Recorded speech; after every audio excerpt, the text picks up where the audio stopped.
Selamat pagi semuanya.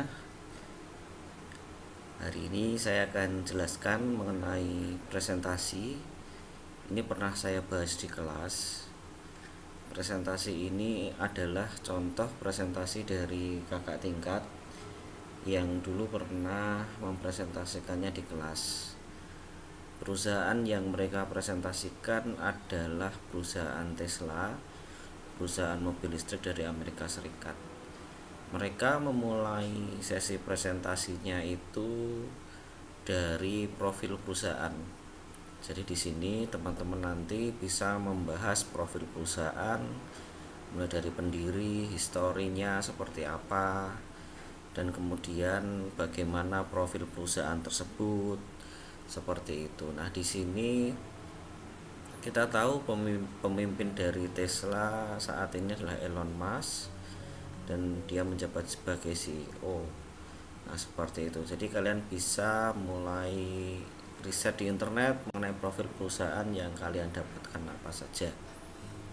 Kemudian next selanjutnya adalah produk-produk perusahaan itu. Kalau di Tesla kebetulan ada beberapa produk mobil seri S, seri 3, seri X, seri Y ya. Tergantung perusahaan kalian apa, silahkan nanti di riset dijelaskan produk perusahaan tersebut. Kemudian setelah produk adalah strategi rantai pasokan mereka.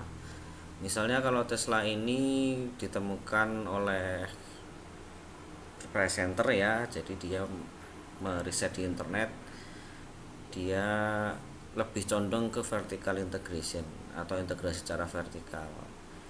Nah, penjelasannya vertical integration seperti apa di video-video Pak Adi ada, atau dia menggunakan jasa pihak ketiga ataukah dia hanya repackaging ya. Itu nanti silahkan kalian harus riset di internet. Seperti itu. Jadi ini adalah strategi rantai pasok mereka. Setelah dari strategi rantai pasok, mungkin selanjutnya adalah kita bisa cari supplier perusahaan tersebut. Nah, silahkan kalian bisa mulai rincikan supplier-supplier mereka, karena di era sekarang tidak mungkin bisa mengerjakan semuanya sendiri. Pasti dibantu oleh para supplier, dibantu oleh para pihak ketiga yang membantu perusahaan tersebut. Nah, misalnya ini di baterainya Tesla itu mereka produksi sendiri ya, Tesla motor. Kemudian kalau kayak seperti contoh apa ya, ini misalnya kabel ternyata dibuat oleh Hitachi. Seperti itu. Jadi silahkan kalian nanti riset di internet. Nah, ini bagian yang cukup penting yaitu peta.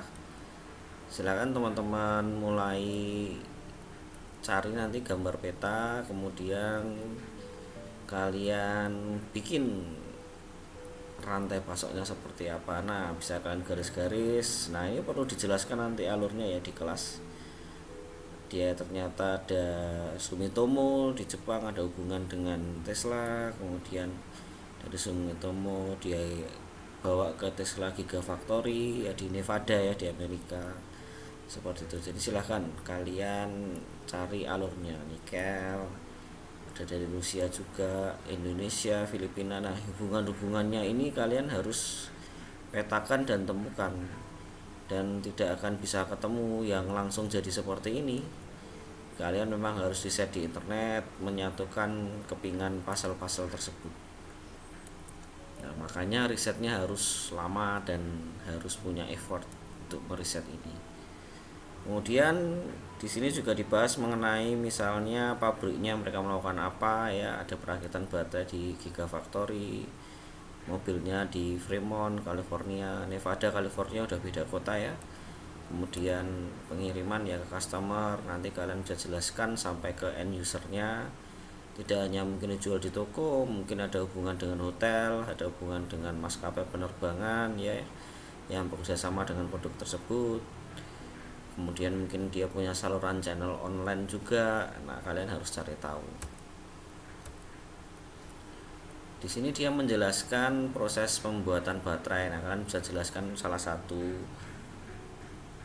produk yang dibuat dia sendiri apa, perusahaan tersebut apa, ataukah mungkin dia mungkin hanya packaging, atau dia mungkin memang memproduksi. Kalau Tesla kan memproduksi baterai sendiri seperti itu. Silakan, ini kan juga harus dicari infonya, kalian silahkan cari tahu. Kemudian mengenai data pernah Pak Ade jelaskan kayak turnover ratio, kemudian return on asset, data pendapatan, kalian bisa cari di Google Finance atau di Yahoo Finance. Kalau misalnya dia belum perusahaan terbuka, biasanya memang datanya nggak dibuka di publik. Jadi kalau misalnya sudah rilis melantai di bursa, biasanya datanya bisa kita akses melalui Google Finance atau Yahoo Finance. Nah seperti itu. Jadi silahkan nanti teman-teman meriset dengan baik, dengan mempersiapkan riset ini dengan serius dan bisa mempresentasikannya dengan baik. Kerja sama tim itu sangat diperlukan. Seperti yang sudah Pak dijelaskan di materi kemarin, tim adalah together everyone achieve more.